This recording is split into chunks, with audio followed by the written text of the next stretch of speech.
Welcome back to DVC Weekly. This is episode 195. My name is Jason Erpelding. I'm the broker of Buy and Sell DVC, which is buyandselldvc.com. And I'm here with Scott Ferrioli. I'm the owner of DVC-Rental.com and buyandselldvc.com.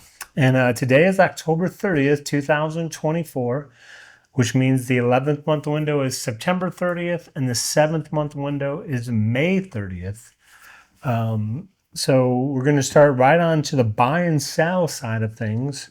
And the question, we have another poll question. And it was, as a DVC member, I have used my DVC points the most at. Choices were my home resorts and non-home DVC resort. And the reason for this question is because if you go back, especially, like between 2005 to 2012, when you're still talking just a handful of resorts, the big thing always was, buy where you want to stay, buy where you want to stay. And it just felt like everyone was just simply staying at the resort that they owned at. Like if you owned at Boardwalk, you stayed at Boardwalk, Beach Club, Beach Club. But now I feel like people are, they're becoming more, the big thing is, SAP, sleep around points, go over here, everyone's going everywhere. So the results were my home resort was 59 votes. That was 50% of the votes. Non-home resorts was basically 50%, 58 votes, 49%. So, it was 50-50 between home resort and non-home resorts, which I think is really surprising that it was just that close. Yeah. I thought there'd be some sort of gap either way.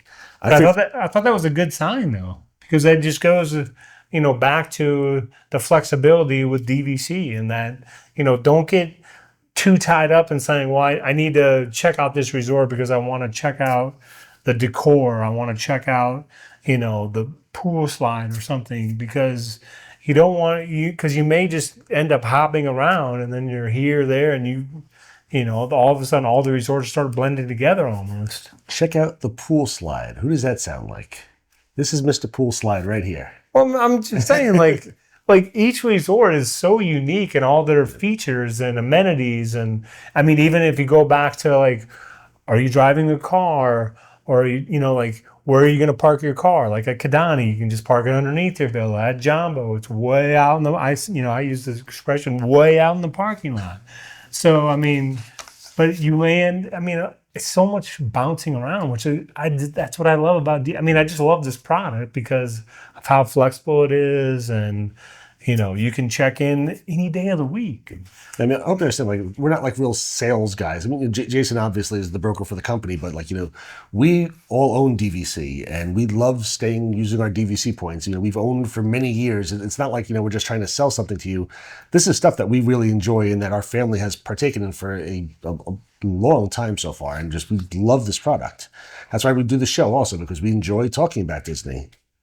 Just to add to what Scott said, it's not, the DVC program is not, it's not a hard sell, if you come and stay on property, you get exposed to DVC, you go on a DVC presentation, it's going to be more detailed than this, but they're just going to say, here's some of the resorts you can stay at, you buy points, you want to stay here. Oh, okay. Oh, sometimes you vacation with grandparents. Oh, you can stay in a larger villa. Oh, sometimes it's just the two of you. You stay in a studio.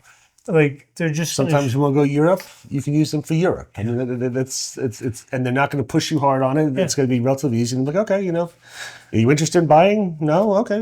Here's the card, and come back again sometime. But yeah, it's never a hard push, and it's a great product. Number one, especially if you're doing the presentation while you're on vacation at Walt Disney World, they're just simply going to say, you just spent X amount of dollars for this vacation right now.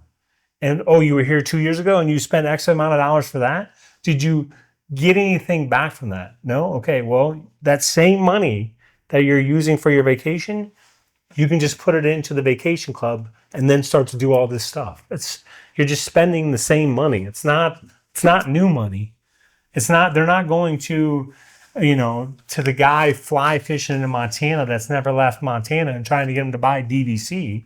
That'd be totally different money. It's the people that are already spending the money. Does that make sense?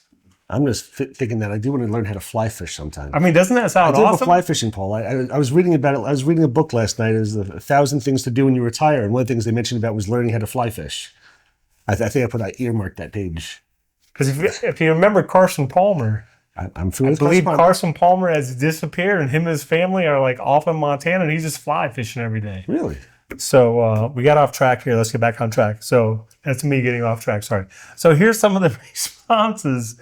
my fault. This is Chris Young, our buddy Chris Young. He said, historically, we have used our points a bit more at non-home resorts. More and more, though, we are staying home at Old Key West. And again, Chris Young is a member that's been a member for a long time. And he's staying at Old Key West, which is a resort that, started in 91, 92. And you know what I mean?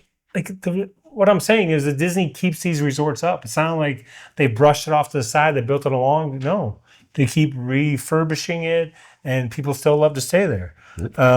Joe Sangster, about equal. We tend to go for 2 weeks and always use some at our home and then try out others. We have tried most now, so we would probably slip into half home and half other favorites. That goes into the whole split stay thing. If you have a wife that's as nice as Scott's, who likes to pack and unpack and repack, then do the split stays. So That's from a previous episode. We enjoyed the split stay. Wife was not a huge fan of packing and unpacking with little kids. If you don't have infants, it's fine, but with little kids, it's a lot to do, and I was a bum and didn't help out. She did all the packing. I don't know what I was doing. So, and then Debbie Larkin Shaw, we prefer Boulder Ridge, but own at Beach Club. We bought in 2002, and Boulder Ridge was sold out. I rent my Beach Club points for Beach Club stays, but we use our points at Boulder Ridge usually. And then Pix Brewski, I use all the DVC resorts. So, I mean, there you go. Again, this is just another example, because I know we have different types of people that are tuned in to watch. I'm just pointing out that DVC is very flexible. You can use the points at different places. And truthfully, you don't have to pick one. I bought my sleep around points. Those are the first 2 contracts I bought to use everywhere. And then I realized I really enjoy Animal Kingdom. I really enjoy Boardwalk. So I picked up smaller Animal Kingdom contracts and Boardwalk contracts just to use at those resorts so I could have 11-month access there. So you don't have to pick one. Again, I do some of each. So it works out well for everybody. Again, very, very flexible system. And now we're on to the food review of the week, and we're back with Scott, luckily. He will have everything for us. He will have prices, the correct pictures. So, Come here, I'm gonna eat you! Get in my belly! I'm allowed to do the food review. This is great. A few weeks ago, if you recall, my family and I went to the Toothsome Chocolate Emporium over at Universal City Walk. That's where I had the wild mushroom risotto chicken, which was fair. Definitely wouldn't get it again. That was the one where the 4 of us eating, only one of us really enjoyed what they had ordered. I also mentioned that, that's what I said. The food review that I'm going to do, though, was my son's food review, which I enjoyed best. He thought it was too sweet, didn't like it as much. It's listed under the brunch section, but it's served all day, and it was the patty melts for $14.95. It's challah bread. Sorry if I pronounced that incorrectly. With the challah bread, half-pound house-made fresh hamburger patties, sunny side up egg, grilled pork belly, cheddar cheese, and lyonnaise potatoes. Again, sorry for the pronunciation on that one. What's not mentioned on there is that the burger is essentially served between 2 pieces of French toast. So it's really, really sweet and savory. My son really just kind of wanted a burger, and he didn't really want that. I really enjoyed the salty and sweet aspect of it. The lyonnaise potatoes on the side were also very good. It's a taste I hadn't experienced it before. It's kind of like a sauce or something on there. It was actually very, very good. I'd say this is definitely a meal you have to be in a specific mood for, to have a burger essentially in between French toast, so it's sweet like that. But this sounds amazing. I think it's a little misleading because it doesn't say that. I mean, I've looked online. It says challah bread can be like a little bit sweet, but I mean, this tasted like almost like French toast, like really, really sweet, and the saltiness of the burger. I really enjoyed this. Again, you got to be in the mood for it, but I gave it an 8.4. Do you like the egg on your hamburger? Yes. Do you ever do that at home? Yes, I've done that at home. I've had that at restaurants as well. Do you do it sunny side up when you do it at home, or do you do it over easy? Usually over easy, or maybe sometimes even completely fried, so the yolk is not really runny. But I don't mind having the runny yolk sometime on it as well. Because I like it over easy. Yeah, I like this thing. Sounds amazing. Yeah, the only thing I'll mention is that the pork belly was like a thick pork belly, and they put it on the burger, but you can't really eat it on the burger. You kind of have to eat it on the side. So I wish there was maybe a way they could have had that more incorporated in the burger. But I mean, otherwise, again, very, very good. So my meal was fair at best. I loved my son's meal, and I think he liked somebody else's meal. Like only my wife really enjoyed her meal. So it was just a little switcheroo. Unfortunately, my son didn't get to eat too much, and I ate his burger. And now we're on to the DVC-Rental side of things. With Disney's holiday season starting in 2 days, I figured I'd go over some of the items that they've got planned for 2024 so far. So you've got the Mickey's Very Merry Christmas Party, the Epcot Festival of the Holidays, and Jollywood Nights at Hollywood Studios. We're all going to be returning again this year. Mickey's Very Merry Christmas Party is going to be running from November 8th through December 20th at Magic Kingdom. And they will once again host the Frozen Holiday Surprise in front of Cinderella's castle, featuring Elsa, Anna, Olaf, Kristoff, and the adorable little Snowgy guys. At Hollywood Studios, Jollywood Nights is definitely coming back again. Events could take place on select nights between November 9th to December 21st. And there's going to be snacks and drinks, special entertainment, character meet and greets, lots of decorations. The Yuletide projection show will be back on the Hollywood Tower Hotel. I've taken videos and posted them online the past couple of years from those. Those are really, really fun. And you can catch Buzz, the Toy Story characters in their festive attire at Toy Story Land as well. I've never seen that personally. Over at Epcot, they'll be doing the Festival of the Holidays again, which are going to take place November 29th, so much later on through December 30th, so starting later and extending further than the other stuff going on at the other parks. It'll have holiday kitchens, lots of food and drinks as usual, holiday storytellers, merchandise, entertainment, and more. Candlelight processional is going to return again in 2024. Again, not all news going on over there. And I realize I am missing my last page over here, which is Animal Kingdom, which is going to be doing their festivities as well. I don't think they're doing anything new this year, but the Animal Kingdom one, while there's nothing super exciting going on, no big, no parties, no big like fireworks shows or parades or anything. Lots of small stuff, beautifully decorated, lots of like whites and gold and silver at Animal Kingdom. They've got the cast members walk around with like the puppets, like they'll have like a pretend like all white like seal pup that are interacting with the characters. They've got stuff it's all like puppetry stuff that they walk around with, like reindeer and stuff. Like it's really, really cool. Really wish that printout had worked. I was telling Jason earlier that the printer somehow was like printing stuff out of line and missed some pages, and it was driving me nuts before we started recording, and I didn't realize I am missing a page right now. So, do you have the page over there? No, you don't have the page over there either. Okay. And one thing I was just gonna the parade they show on Christmas Day. Mm-hmm.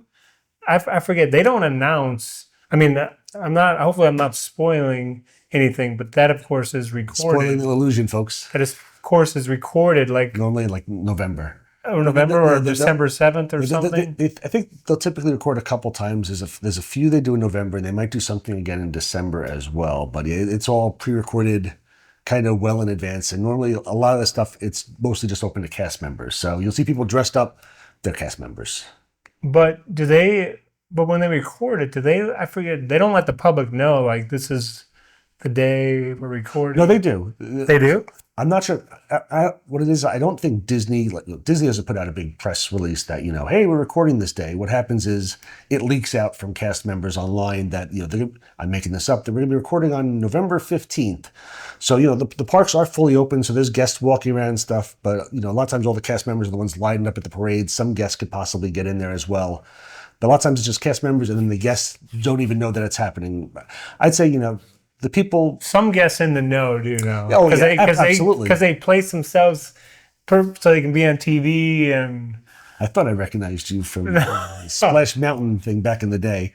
But yeah, a lot of times they'll know. And again, with social media right now, it gets announced when they're going to be doing the recordings, and there will be guests interacting and stuff. So that's always fun. I've been to the recordings before, once or twice before. That was cool. One time, I'm pretty sure I knew in advance. I remember I have pictures of it shooting far away. I remember Ariana Grande was on stage, singing, and I have a long, far away picture. It's, it's old camera and stuff, so I'm sure it's all nice and blurry and everything. But like Ariana Grande performing and stuff like that. So that's always fun, because you hear the singers singing, and you'll hear the cutting and the music going on back and forth on, and you'll hear the people saying, "All right, ready? Everybody, clap and celebrate," and everybody starts clapping, and then the performer comes out. Like it's all kind of like scripted and stuff. So it's fun to witness as a guest. And I don't know if this has ever happened to you, but it's also... Hope I'm not ruining all the fun for people. I don't think so. Just a Grinch here. Scrooging my way through Christmas, ruin all the fun for you. But I was going to mention, I don't know if this happened to you, but friends or family or somebody, they'll text you, when they're watching the parade on Christmas Day, and let's just say, when they filmed it, seemed to be an extra cold day, and now it's warm or something, and then they'll be like, "Oh my gosh, I had no idea it was so cold there today." I'm like, that was filmed 30 days ago. It's 78 and sunny here today. They're like, "What? That's not from today?" And it's sorry if I just spoiled that for you. Thanksgiving parade, that's filmed on Thanksgiving. Disney's Christmas parade, sorry folks, filmed in advance. That's all we got. That's all we got. We'll see you next week. Thank you so much for watching. We greatly appreciate it.